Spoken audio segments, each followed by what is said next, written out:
Hail Traveler, and welcome to the Strataugury Advanced Gameplay Tutorial. It is I, once again, the Fatebringer, and I'm here to teach you the advanced gameplay elements of Strataugury. If you haven't already, you should watch our 2 videos on basic gameplay, as I will be assuming you have a general knowledge of how the game works. Advanced gameplay adds powerful supernaturals, epic heroes, protective amulets, and formidable monuments. These additions create a truly strategic combat experience that will transform the battlefield.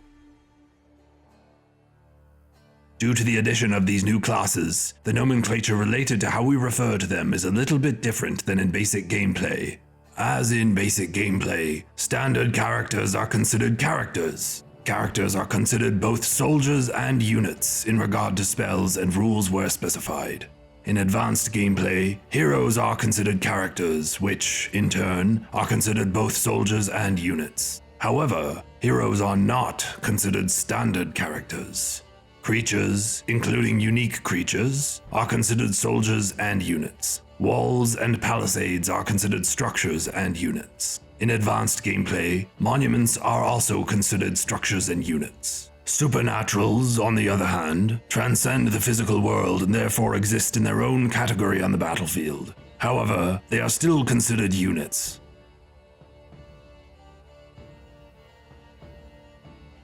Supernaturals are otherworldly beings summoned by placing a matching pair of royal cards or jokers from the player's hand onto the battlefield and paying the mana cost based on their type. Their type is determined by the pair of cards used.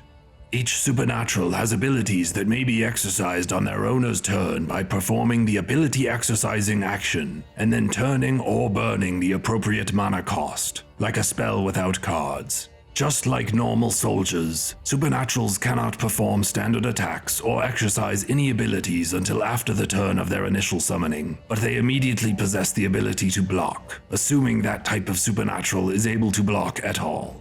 Unless specified, supernatural abilities can be dispelled with a dispel value of 2 or greater. This means that a player may place a dispel, at least a pair of 2s, or a 2-card same color straight, to cancel the effects of an ability as it is being exercised by a supernatural. In turn, the owner may attempt to counter the dispel, and so on. Supernaturals cannot be targeted by spells, friendly or hostile, as they are not considered soldiers. They can, however, be affected by spells targeting other units. For example, a supernatural cannot block a character that has an active Angel Wings enchantment cast upon them. Additionally, if their owner is directly targeted by a spell that affects their units, supernaturals are still affected as they are still considered units. For example, a supernatural could not perform a standard attack if their owner were under the effects of a suspended animation. Supernaturals are eliminated from the battlefield in different ways depending on their type. Once the elimination requirements have been met, the supernatural is placed in their owner's dump. They don't get placed in the graveyard because they are not characters and cannot be resurrected. There are 5 types of supernaturals: Moirai, angel caregivers, mages, demons, and Janus. For more details on each type, see the section on supernaturals in the Strataugury manual.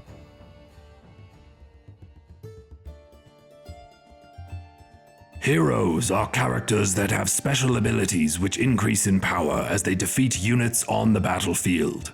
They take the form of a weapon master summoned with exactly 3 AD cards of the same value.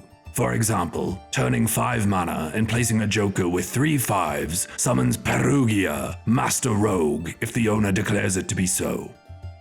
Heroes are considered characters, soldiers, and units with regards to spells and rules where specified, but are not considered standard characters with regards to rules and spells. For example, they cannot mount griffins or be targeted by angel wings. Some heroes are considered undead, which means they are unaffected by certain spells and are sent to the dump instead of the graveyard when killed.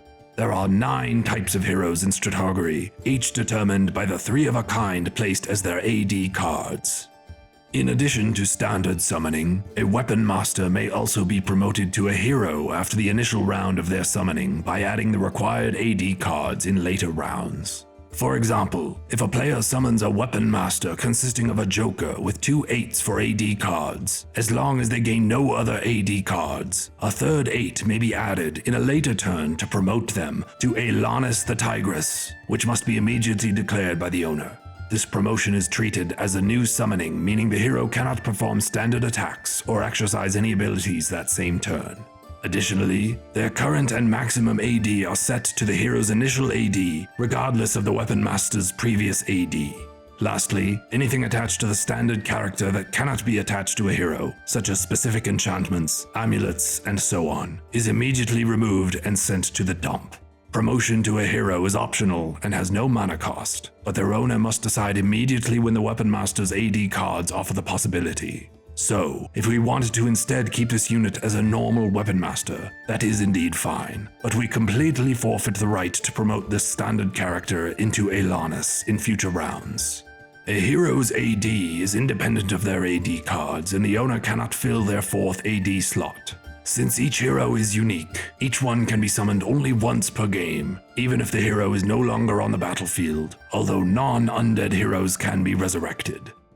In the Trial of Heroes game variation, a player cannot summon a hero if another player has the same type off to the side. Similar to Supernaturals, each hero has abilities that may be exercised on their owner's turn by performing the ability exercising action and turning or burning the appropriate mana cost, like a spell without cards. They cannot exercise any abilities until after the turn of their initial summoning. Unless stated otherwise, heroes may perform standard attacks and exercise abilities in the same turn. Additionally, unless specified, abilities exercised by heroes can be dispelled with a dispel value of 2 or greater, just like supernatural abilities. When the hero is initially summoned or promoted by its owner, for example, this Weapon Master with 3 6s is now Frida, Archer Elite, they begin at level 1 and gain their initial AD and their level 1 abilities. Every time a hero directly kills a soldier, destroys a structure, or eliminates a supernatural not under their owner's control, whether by performing a standard attack, blocking, or exercising an ability, they immediately gain an experience point. Once the hero gains 2 experience points, they immediately level up, and their experience points are set back to 0. When they level up, they immediately unlock new abilities and often gain an increase to their current and maximum AD. Typically, the abilities they gained in previous levels may still be exercised as usual. Once a hero reaches level 3, they have reached their maximum potential and can no longer gain experience points. When specified, some heroes have additional means to gain experience points through other actions or conditions. If a hero is killed or removed from the battlefield in any way, their level and experience points are reset. For example, if a level 3 hero is sent to the graveyard and then resurrected, they return to the battlefield at level 1 with 0 experience points. Remember that undead heroes such as Hemrock, the undead blacksmith, cannot be resurrected. For more details, see the Heroes section in the Strataugury manual.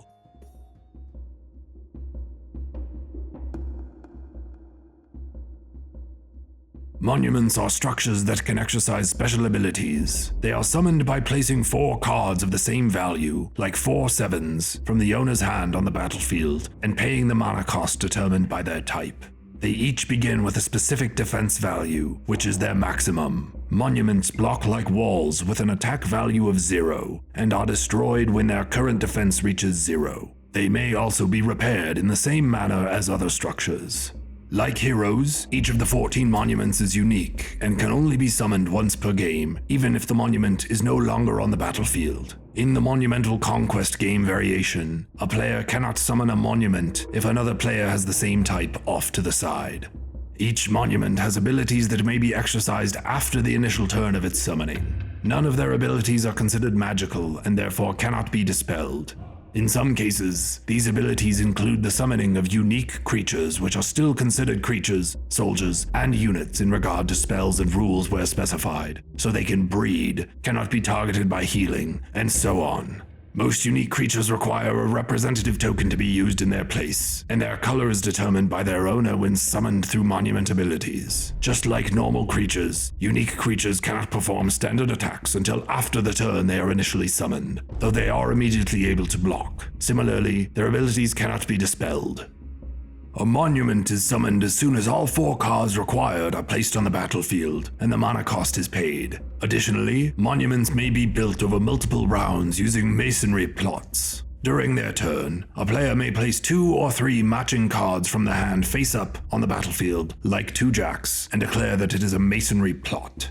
Masonry plots are not considered structures or units, cannot perform standard attacks or block, have no abilities, and have no mana cost to create. Once all 4 matching cards required are placed, the monument is summoned in its place, and the appropriate mana cost must be immediately paid. If the owner cannot turn or burn the required mana, the 4th card cannot be placed. Once the monument is summoned, it is no longer considered a masonry plot. A masonry plot can only be removed from the battlefield by completing the monument's summoning. For more details, see the Monument and Unique Creatures section in the Strataugury manual.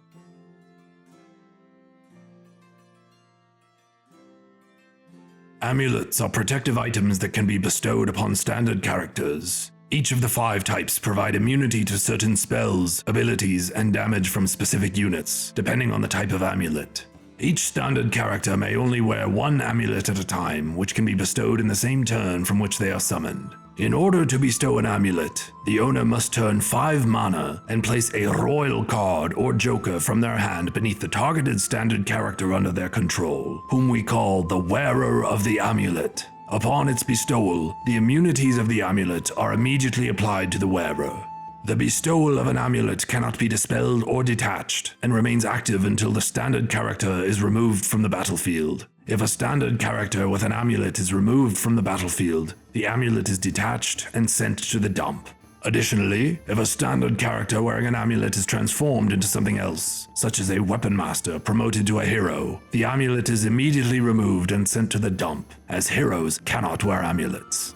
Depending on the amulet, it may also negate the positive effects of spells and abilities. For example, if a standard character is wearing the Ward of the Anti-Magi, causing the wearer to become immune to runic and sacrificial spells, they cannot be targeted by the Angel Wings enchantment. Although a joker is by default considered the idol of the armsman, since it is wild, it may be used as any amulet upon its bestowal, but cannot change once bestowed. For more details, see the Amulets section in the Strataugury manual.